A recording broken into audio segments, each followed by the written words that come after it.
इस कार्यक्रम के पुण्यार्जक हैं विद्या अरह गुरु भक्त परिवार श्री निर्मल आभा जी, आशीष प्रिया जी, प्रणीत जी, प्रियांश जी, राम का परिवार बयाना जयपुर एवं शैफाली जी, सौरभ जी अमेरिका, श्री प्रकाश चंद्र जी, श्रीमती मुन्नी देवी, प्रदीप कुमार, रानू जी, कमल जी, नेहा, हंसिनी जैन एवं समस्त काला परिवार, गढ़मोरा वाला परिवार Jaipur. Firm Adinath cable company, doctor Shri Umesh Singhai, Asha Singhai, Upendra Singhai, Sonia Singhai, Utkarsh Singhai, Abira Singhai, Vrinda Singhai, Harsh Singhai, Antulata Singhai, Chittorgarh Rajasthan. बोलिए पंच परमेष्टि भगवान की, भगवान महावीर स्वामी की, अहिंसा परमो धर्म की, परम पूज आचार्य गुरुवर श्री विद्यासागर जी महाराज की, परम पूज आचार्य श्री समय सागर जी महाराज की, परम पूज सुंदर सागर जी महाराज की। एक सवाल करता हूं आप लोगों से, उत्तर देना जोर से ताकत लगा के। आपके पिताजी जितना छोड़ करके गए थे उसमें आपने बढ़ाया है कि घटाया है? अच्छे से बोलो, कुछ बोल रहे, कुछ सुन रहे, कुछ बोल नहीं रहे। आपके पिताजी जितना तुम्हें देकर के गए उसमें से आपने घटाया है कि बढ़ाया है? कुछ लोगों ने घटाया भी है। नशेड़ियों के साथ यदि संगति लग गई तो जो मिला था वो बर्बाद करके चले गए, वो मर गए। पर जो धर्मात्मा थे उन्होंने उसमें घटाया नहीं, पिताजी की शान और शौकत को बढ़ाया तो बढ़ाया है, लेकिन धन वैभव को भी बढ़ाया है। बस मैं आपसे यही कहना चाहता हूं, आप भी आपके द्वारा कमाया हुआ धन आप अपने बच्चों को देकर के जाओगे, तुम्हारे बच्चे यदि संस्कारवान होंगे तो उसे और ऊपर ले जाएंगे, और कुसंस्कार होंगे तो जो तुम देकर के जाओगे उसे बर्बाद कर देंगे। इसलिए संसार में हर व्यक्ति के जीवन में एक रूपता परिलक्षित नहीं होती है, कहीं पर समानता नहीं है, एक रूपता नहीं है, विषमता हमारे जीवन का स्वभाव बन गया है। 4 रोटी से हमारा जीवन गुजारा हो सकता है, लेकिन विडंबना तो हमारे साथ ये है कि 4 की जगह 40 की सोचते हैं, इसलिए दिक्कत जाती है। दूसरा सवाल मैं आपसे करता हूं, आपको 10 रोटी की भूख है, माना कि किसी को 10 समझ लो, 6 समझ लो, 5 समझ लो, उदाहरण है, आपको जल्दी समझ में आना चाहिए। माना कि तुम्हें 10 रोटी की भूख हो, यदि 5 रोटी तुम्हें खिला दी जाए तो भूख आधी होती कि बढ़ती है? क्या होती? हो जाती ना आधी। 5 रोटी खा ली, पानी पी लिया, चलो आज दिन भर का काम चल जाएगा, है ना? तो 5 रोटी खाने से आधी भूख जब हो जाती है तो वैसे ही व्यापार के क्षेत्र में यदि तुम्हें 10 लाख रुपए की जरूरत है, किसी ने 5 दे दिए, तो फिर तुम्हारी इच्छाएं आदि होना चाहिए। अरे 5 लाख मिल गए, यदि 20 मिल जाते तो बहुत अच्छा रहता है ना? अनुभव आप लोगों का हर व्यक्ति के साथ यही हो रहा है। इसलिए कहीं पर एक रूपता नहीं है, समरसता नहीं है, स्थिरता नहीं है, हमारा जीवन अस्थिर है। किसी की कहीं सुबह हो रही तो कहीं शाम हो रही है। बहुत कल लोग बता रहे थे, महाराज जी यहाँ पर बहुत सारी समाज थी, सब उदयपुर चली गई, सूरत चली गई, बड़ोदरा चली गई, अहमदाबाद चली गई, जयपुर चली गई, बड़े बड़े सिटियों में चले गए। बहुत छोटे से कम परिवार बचे हैं, कोई बॉम्बे दिल्ली चला गया, गए ना? बात सही है ना? तो कहां पर स्थिरता है? अब कोई उदयपुर गया है, उसके मन में फितूरी आएगी तो विदेश भी जा सकता है, बॉम्बे भी जा सकता है, बड़ी बड़ी मेट्रो सिटी भी जा सकता, पुणे भी जा सकता, दिल्ली भी जा सकता है। फिर उसके बाद कहां जाएगा? फिर जो समय नहीं है अब वहीं जाएगा जहां जाना है उसे। घर बदला, परिवार बदला, जगह बदली, स्थान बदला, सब कुछ बदला। एक छोटा सा उदाहरण लीजिएगा, जगह बदलोगे तो जीवन बदल जाता है। व्यक्ति जगह बदलता है तो जीवन बदल जाता है। यहाँ के व्यापार करने के लिए यदि कोई सूरत गया तो उनका स्टैंडर्ड बदल गया, उनका व्यवहार बदल गया, उनका रवैया बदल गया, उनके पास सब कुछ बदला बदला दिखाई देता है। स्थान बदलोगे तो सब कुछ बदल जाता है। देखिएगा कैसे, आपके घर में पानी होता है ना, उसकी कोई कीमत नहीं है। उसी पानी को बोतल में रख दोगे, एक सामान्य सी दुकान पर जाओगे तो 20 रुपए की बोतल आएगी, पानी वही है। और वही बोतल यदि तुम बस स्टैंड पर जाओगे तो 40 रुपए की मिलेगी। उसी पानी की बोतल यदि तुम एयरपोर्ट पर जाओगे तो 80 रुपए की मिलेगी। और वही बोतल तुम विदेश में खरीदोगे तो 200 रुपए की मिलेगी। स्थान बदला, कीमत बदल गई। आपके साथ भी यही हो रहा है। जो अभी तक भिंडर में थे उनको कोई पहचानता नहीं था, और भिंडर से उड़ करके उदयपुर, अहमदाबाद, बॉम्बे, सूरत जाते, अरे सूरत वाले आए हैं, भिंडर से उदयपुर वाले आए हैं, बॉम्बे वाले आए हैं, उनका फिर स्थान तुम्हारी दृष्टि में अलग हो जाता है। बोलो होता कि नहीं होता? आपका स्टेटस क्या है? आपकी पहचान ही आपकी वेशभूषा बनती है।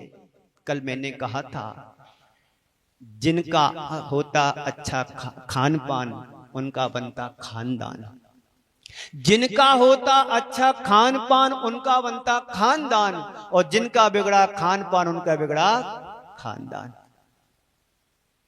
तो हमारे जीवन में कहीं पर भी एक रूपता नहीं है। व्यक्ति के जीवन में कहीं कभी खुशी आती है तो कभी दुखी आ जाती है।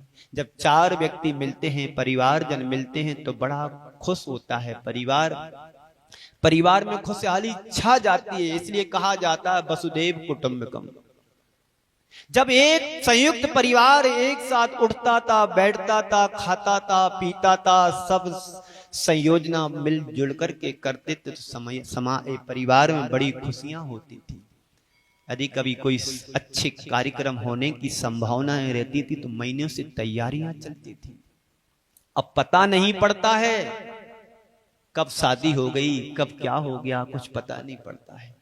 जब नई बहू मंदिर आती, अरे शादी होगी, हाँ बेटे की शादी कर ली, बाहर पुणे में रहता था, ये करता था, मैंने सोचा वहीं जाके कर लूं, पता नहीं पड़ता था। जब पहले आज से 50-60 वर्ष पहले शादियां होती तो महीनों महीनों तक कार्यक्रम की तैयारियां चलती थी। वहां पर समरसता, एक रूपता, आत्मीयता, सदा व्यवहार, सदा चरण का आचरण हुआ करता था। आज मालूम नहीं पड़ता है, कहीं पर भी एक रूपता नहीं है। थोड़ी और कहते हैं 1 महीने 2 महीने 6 महीने नहीं होते हैं, वही खुशी दुख में बदल जाती है। क्यों बदलती है? क्योंकि एक रूपता नहीं है। आप बड़े अरमानों से भर कर के बच्चों की शादी करते हैं, साल 6 माह बीतता नहीं है, तलाक हो जाती है। जो बहू तुम्हें खुशी लेकर के आई थी वही बहू तुम्हें दुख देकर के जाती है। एक परिवार है मेरे संपर्क में, नाम नहीं बताऊंगा, उसकी आज से 10 वर्ष पहले शादी हुई, 8 वर्ष पहले। पहली बार आई और दोबारा नहीं आई। आज कोर्ट केस कचहरी चल रहा है। पहले बोला थे 1.5 करोड़ रुपए मुझे दो, अब 1 करोड़ पर बात आ रही है। अब पता नहीं क्या होगा। कोर्ट कचहरी में केस चल रहा है आपसी कॉम्बिनेशन गैप के कारण। कॉम्बिनेशन गैप बन गया है, परिवार बिखर गया, समाज की परिवार की समरसता खंडित हो गई। एक जमाना था परिवार का नाम चलता था, समाज में जैन समाज का नाम चलता था। यदि कोर्ट में जैन समाज खड़ी हो जाए तो उसे किसी दूसरे की गवाही की जरूरत नहीं पड़ती थी। और आज हमारा साख, हमारा नाम ही समाप्त हो गया। तो बंधुओं, अब क्या करना है? एक रूपता हमें अपने जीवन में लाना है। परिवार हो या समाज हो, व्यापार हो या कहीं पर भी हो, जब तक हमारे हृदय में समरसता नहीं आएगी तब तक एक रूपता नहीं आ सकती, स्थिरता नहीं आ सकती। समता तभी आएगी जब तुम विषमता को दूर करोगे, एकता तभी आएगी जब तुम अनेकता को दूर करोगे। खुशी तभी तुम्हारे जीवन में आएगी जब तुम दुख के कारणों को दूर करोगे। प्रसन्नता तभी आएगी जब तुम खिन्नता के कारणों को दूर करोगे। और अनुकूलता तभी आएगी जब प्रतिकूलता को तुम अपने जीवन में एडजस्ट कर लोगे। हमारी दो प्रकार की दृष्टि होती है। एक व्यक्ति अनुकूलताओं में बड़ा प्रसन्न हो जाता है और दूसरा व्यक्ति प्रतिकूलताओं में खिन्न हो जाता है। वजह क्या है? हमारी दृष्टि की वजह है। जिन आंखों से हम अच्छा देखते हैं उन्हीं आंखों से हम बुरा भी देखते हैं। संत कहते हैं बुराई में अच्छाई देखने की कोशिश करो, प्रतिकूलता में अनुकूलता बनाने का प्रयास करो, दुख में सुख खोजोगे, जीवन में कभी दुख आएगा ही नहीं। आप चाहते हो हम खुश रहें, आप चाहते हैं कि हमारे जीवन में अनुकूलताएं रहें, आप चाहते हैं कि हम सदाबहार प्रसन्न बनी रहें। बस इसकी जो नेगेटिव चीजें हैं उसको इग्नोर करना शुरू कर दो, उनको नजरअंदाज करना शुरू कर दो, तो तुम्हारे जीवन में स्थिरता आ जाएगी, तुम्हारे जीवन में समरसता आ जाएगी, तुम्हारे जीवन में समता आ जाएगी। विषमता हमारे जीवन में क्यों आती? क्योंकि हमारी कैपेसिटी, जो क्षमता है सहन करने की, दिनों दिन हमारी क्षीण होती चली जा रही है।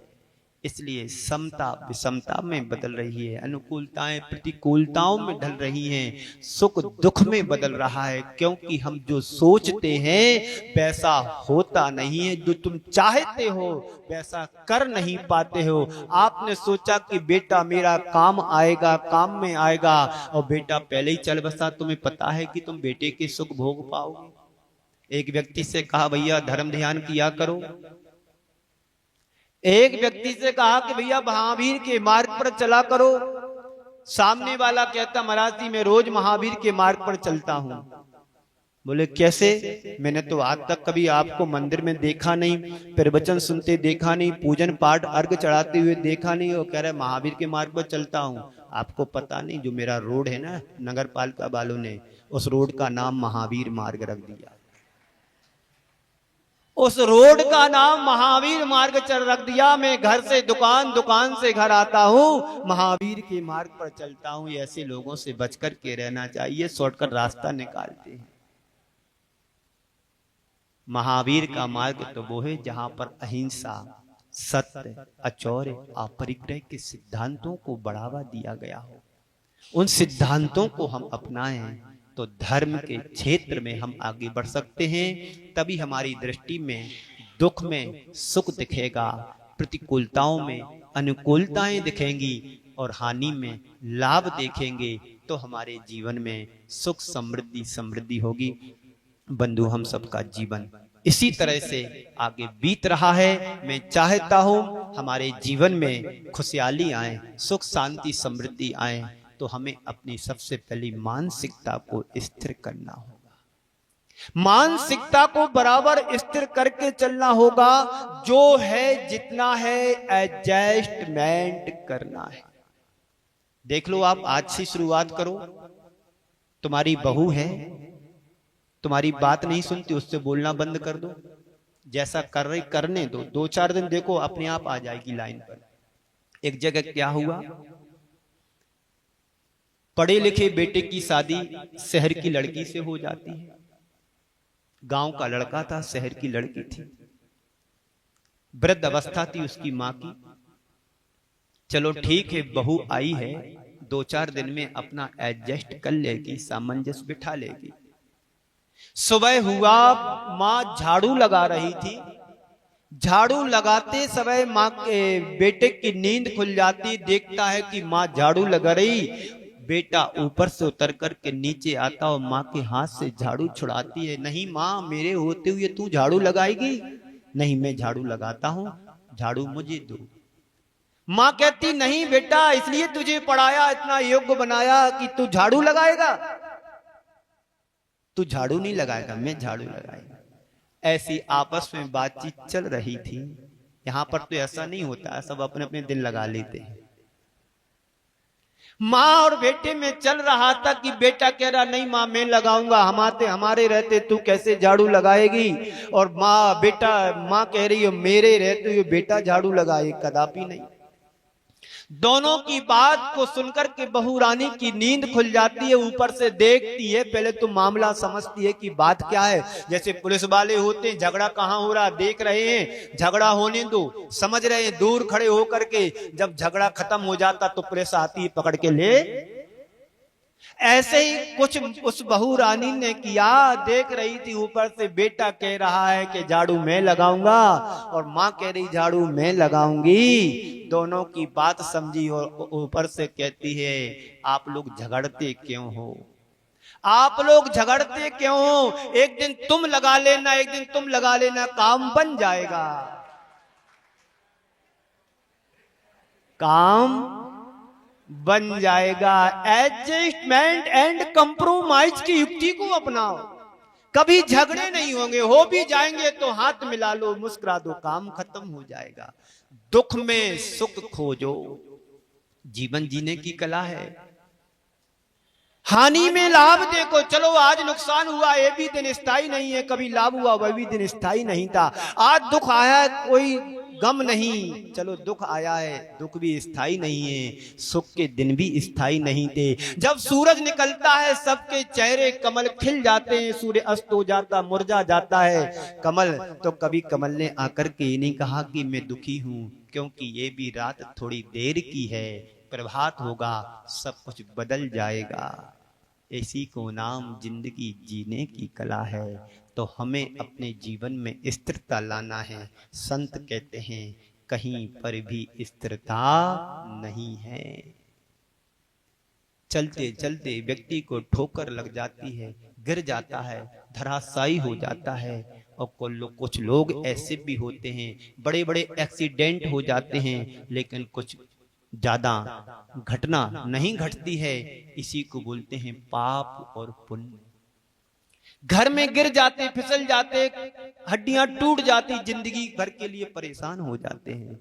और बड़े बड़े एक्सीडेंट हो जाते हैं, तब भी कुछ नहीं बिगड़ता है। इस कार्यक्रम के पुण्यार्चक थे विद्या अर्ह गुरु भक्त परिवार श्री निर्मल आभा जी, आशीष प्रिया जी, प्रणीत जी, प्रियांश जी, राम का परिवार बयाना जयपुर एवं शैफाली जी, सौरभ जी अमेरिका, श्री प्रकाश चंद्र जी, श्रीमती मुन्नी देवी, प्रदीप कुमार रानू जी, कमल जी नेहा, हंसनी जैन एवं समस्त काला परिवार गढ़मोरा वाला परिवार Jaipur. Firm Adinath cable company, doctor Shri Umesh Singhai, Asha Singhai, Upendra Singhai, Sonia Singhai, Utkarsh Singhai, Abira Singhai, Vrinda Singhai, Harsh Singhai, Antulata Singhai, Chittorgarh Rajasthan.